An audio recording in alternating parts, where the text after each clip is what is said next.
ಈಗ ಈ ತರ ಎಲ್ಲ ಆಗ್ತಾರೆ ಟಾಪಿಕ್ ಬಗ್ಗೆ ತಲೆ ಕೆಡಿಸ್ಕೊಳ್ಳೋದನ್ನ ಬಿಟ್ಟು ಇವ್ರು ಯಾಕೆ ಯಾರೋ ಏನೋ ಒಂದೇ ಒಂದು ಕೊಲೆ ಅದು ಹುಡುಗಿರ್ಗೋಸ್ಕರನೇ ಅಂತ ಒಂದು ಕೊಲೆ ಮಾಡ್ರೂ ಇಟ್ಕೊಂಡು ಅಷ್ಟೊಂದು ಎಳಿತಾ ಇದ್ದಾರೆ. ಅದನ್ನ ಬಿಟ್ಟು ಈ ತರ ಪ್ರಾಬ್ಲಮ್ಸ್ನೆಲ್ಲ ಯಾಕೆ ನೋಡ್ತಾ ಇಲ್ಲ? ಒಳ್ಳೆ ಪಾಯಿಂಟ್. ಬನ್ನಿ. ಈಗ ಏನು ಗೊತ್ತಾ ಮೇಡಮ್, ನಾನು ತುಂಬ ಅಬ್ಸರ್ವ್ ಮಾಡಿದ್ದೀನಿ ದರ್ಶನ್ ಕೇಸ್. ಒಂದು ನಿಮಿಷ ಕೇಳಿ. ಯಾಕೆ ಹೇಳ್ತಿದ್ದಾರೆ ಗೊತ್ತಾ? ಎಸ್ ನಟ ಚಾಲೆಂಜಿಂಗ್ ಸ್ಟಾರ್ ದರ್ಶನ್ ಅರೆಸ್ಟ್ ಆಗಿದ್ದಾರೆ ಅಂದಕ್ಕೆ ಹಿಂಗೆ ನೋಡ್ತಾರಲ್ಲ.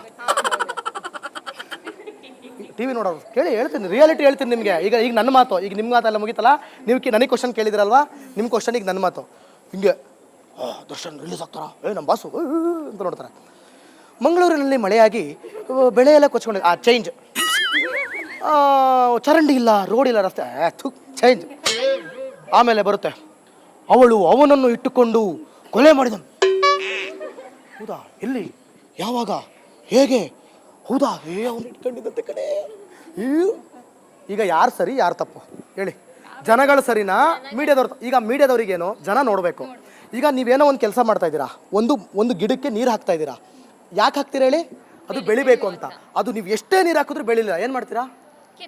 ಕಿತ್ತಾಕ್ತೀರಾ ಅಥವಾ ಬಿಟ್ಟು ಸುಮ್ಮನೆ ಹೋಗ್ತೀರಾ? ಅವಾಗ ಟಿ ವಿ ಚಾನಲ್ನವ್ರು ಏನು ಮಾಡ್ತಾರೆ, ನಾವು ಏನೇ ಹಾಕಿದ್ರು ನೋಡ್ತಾ ಇಲ್ಲ ಜನ, ಮತ್ತೆ ಏನು ಮಾಡೋಣ, ಆಫ್ ಮಾಡಿ ಹೋಗೋಣ.